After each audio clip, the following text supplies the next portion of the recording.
Você já parou para observar com atenção a imagem de prosperidade que a nossa cultura nos pinta todos os dias? É uma imagem brilhante, polida, focada quase que exclusivamente no sucesso que pode ser visto, nos bens materiais que podem ser acumulados, em uma vida que parece perfeita quando vista de fora. Mas se essa é a verdadeira face da prosperidade, por que tantas pessoas que aparentemente têm tudo, que alcançaram esse ideal de sucesso, ainda se sentem profundamente vazias, insatisfeitas, como se algo essencial estivesse irremediavelmente bloqueado dentro delas? Essa é a pergunta que ecoa no silêncio de muitos corações. Talvez você conheça essa dor não de ouvir falar, mas de senti-la em sua própria pele. A frustração silenciosa e persistente de trabalhar duro, de buscar a Deus com um coração sincero, mas de não ver florescer em sua vida a prosperidade que tanto anseia. E essa prosperidade, para você, pode ter muitos nomes. Talvez seja a paz financeira para poder respirar sem medo, a liberdade de tempo para estar com quem ama, a clareza de um propósito que te faça levantar da cama, ou a saúde e a harmonia em seus relacionamentos. E junto com essa frustração, muitas vezes, caminha uma culpa sutil. A culpa por desejar mais, como se ter fé em Deus significasse anular o desejo sagrado por uma vida mais plena e abundante. Neste nosso tempo juntos, não vamos percorrer o caminho das fórmulas mágicas para o sucesso ou das soluções instantâneas. Vamos, com calma e profundidade, desvendar uma verdade muito mais essencial, a de que a verdadeira prosperidade é multidimensional, um ecossistema que envolve a nossa alma, a nossa mente e o nosso corpo. E que essa prosperidade, esse fluxo de vida, é frequentemente bloqueado não por forças externas ou pela falta de sorte, mas por hábitos internos, que são sutis, quase invisíveis em nosso dia a dia, mas que possuem um poder devastador para drenar nossa força vital. A antiga e atemporal sabedoria contida no livro de Provérbios nos ensina algo que transcende o simples ter e nos convida a mergulhar no nosso ser. A prosperidade, segundo essa visão, não é apenas o fruto externo que colhemos no final da estação, mas a própria condição interna da nossa alma, a qualidade do solo do nosso coração.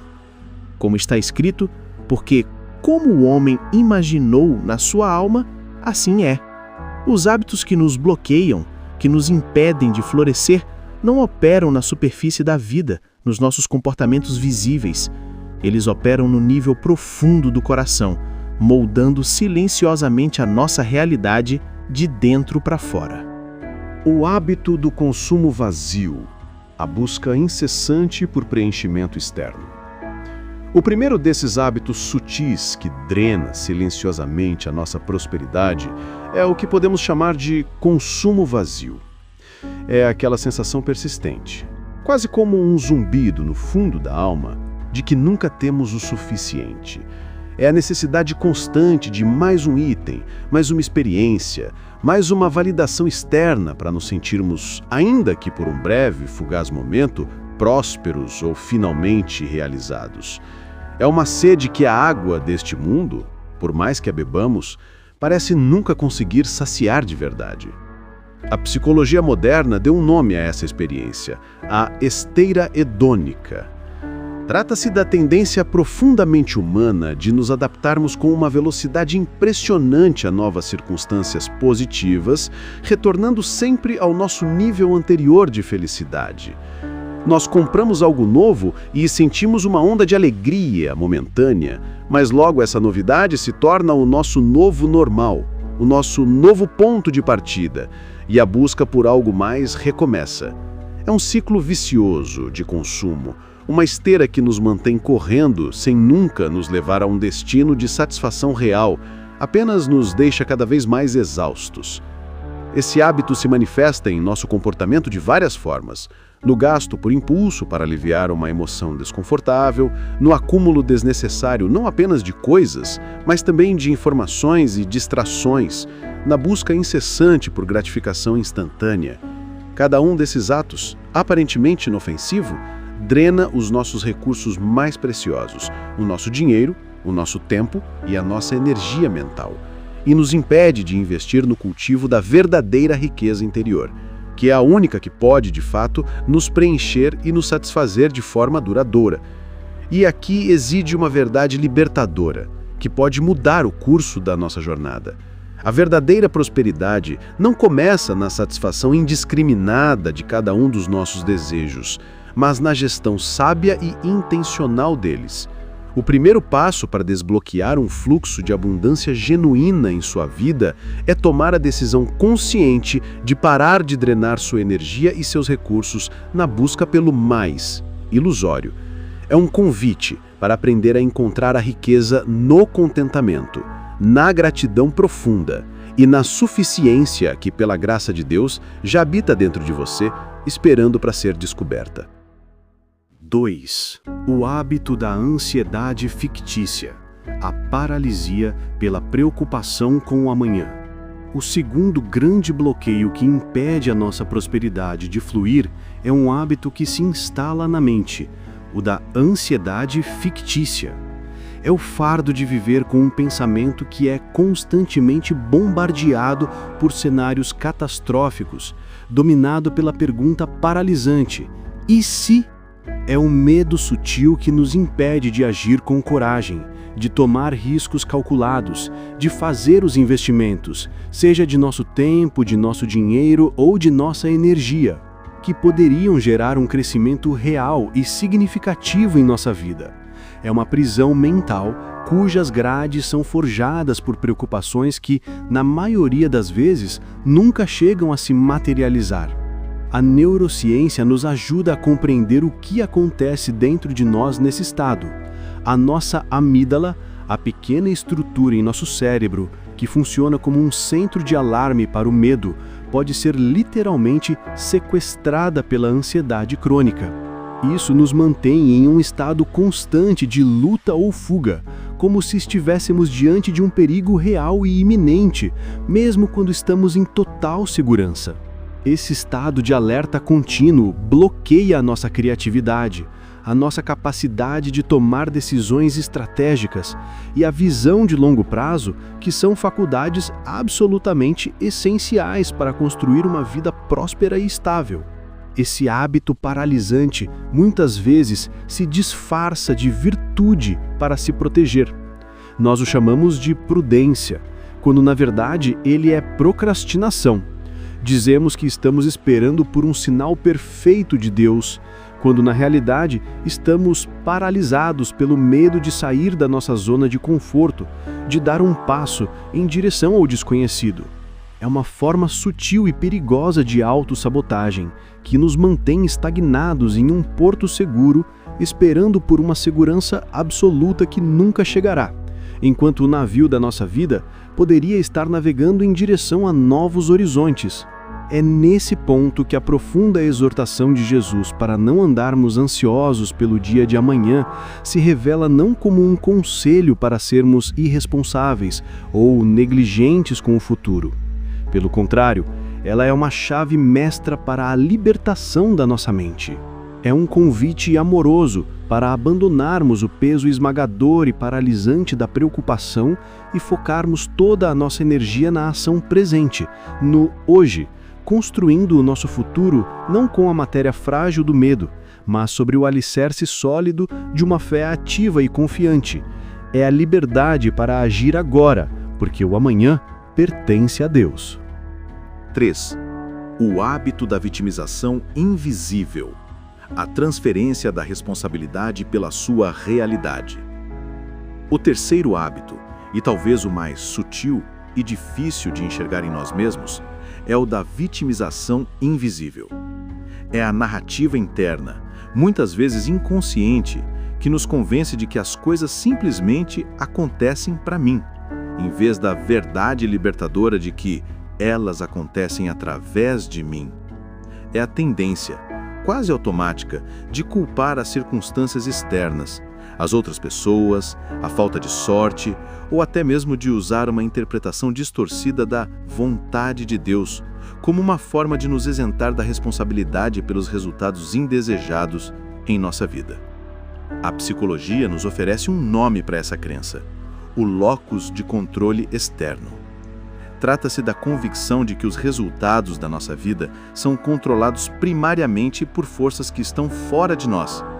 Essa crença, embora possa trazer um conforto momentâneo ao nos aliviar do peso da responsabilidade, nos conduz, inevitavelmente, a um estado de passividade, de falta de iniciativa e a renúncia gradual do poder pessoal que o próprio Deus nos concedeu para sermos co-criadores da nossa própria realidade, para moldarmos o nosso destino com as nossas escolhas. Um erro muito comum que cometemos no caminho da fé é confundir a bela virtude de confiar em Deus com a atitude paralisante de esperar passivamente que Deus faça tudo por nós. A fé genuína, a fé que vemos nas Escrituras, não nos torna passivos. Pelo contrário, ela nos impulsiona à ação responsável e corajosa. A verdadeira fé não retira a nossa agência, a nossa capacidade de agir. Ela a potencializa, nos dando a força e a coragem para agirmos apesar de todas as incertezas e medos que nos cercam. E aqui encontramos uma verdade libertadora, ecoada por pensadores como Jordan Peterson. A prosperidade, em todas as suas formas, floresce onde existe um solo de responsabilidade radical. É preciso assumir a responsabilidade total e intransferível pela sua vida, pelas suas escolhas e pelas suas ações, mesmo e especialmente quando as circunstâncias ao seu redor são difíceis. Deus opera através da nossa ação e do nosso esforço diligente, não em substituição a eles. A vitimização invisível é um bloqueio fatal para a prosperidade, porque ela impede a ativação do seu potencial divino, mantendo-o refém de uma espera que pode durar uma vida inteira. A verdadeira prosperidade, como podemos ver ao final desta jornada, não é a ausência de problemas ou a acumulação infinita de bens que o mundo nos promete. É, em sua essência, a capacidade de enfrentar os desafios da vida com sabedoria, com fé e com os recursos, tanto internos quanto externos, que nós cultivamos ao longo do caminho. Não é um destino final, mas um estado de fluxo, de crescimento contínuo e de uma profunda e serena suficiência que não depende das circunstâncias externas. Ao tomar a decisão consciente de quebrar esses 3 hábitos, o consumo vazio que drena sua energia, a ansiedade fictícia que paralisa sua mente e a vitimização invisível que rouba seu poder, você não está apenas removendo barreiras, você está liberando um fluxo de oportunidades, de paz e de espírito e de crescimento em todas as áreas da sua vida. Um fluxo que talvez estivesse represado dentro de você há anos. É como abrir as comportas de um rio, permitindo que a água da vida, que vem de Deus, flua livremente através de você e para o mundo. Permita-se, por um instante, refletir com honestidade sobre o peso que esses hábitos têm trazido para a sua jornada. O que eles estão custando a você no silêncio do seu coração? Em termos de paz, de tempo, de dinheiro, de propósito? Reconhecer esse custo com compaixão, sem se julgar, não é um ato de autoflagelação, mas o primeiro e mais corajoso passo em direção à sua própria libertação. É o momento em que a consciência se transforma em semente de mudança. A jornada da transformação sempre começa com um único e humilde passo. Dos 3 hábitos sobre os quais conversamos, qual deles você se sente mais disposto e preparado para enfrentar hoje? Não amanhã, não na próxima semana, mas hoje. Comece pequeno, com uma única decisão consciente, com um único ato de intenção, mas comece.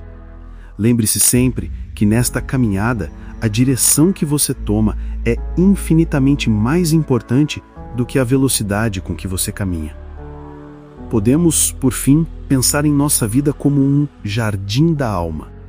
A prosperidade é o florescimento natural e abundante desse jardim, em todas as cores e formas que ele foi destinado a ter. Contudo, Para que isso aconteça, as ervas daninhas, esses hábitos bloqueadores que sufocam a vida, que roubam os nutrientes e a luz, precisam ser removidas com intenção, paciência e cuidado.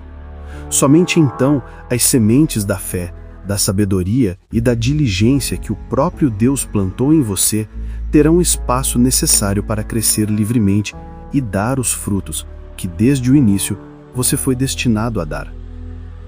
Se a sua vida é um jardim, qual é a primeira erva daninha que você escolherá remover hoje, com amor, para dar espaço à prosperidade que já espera para florescer em você?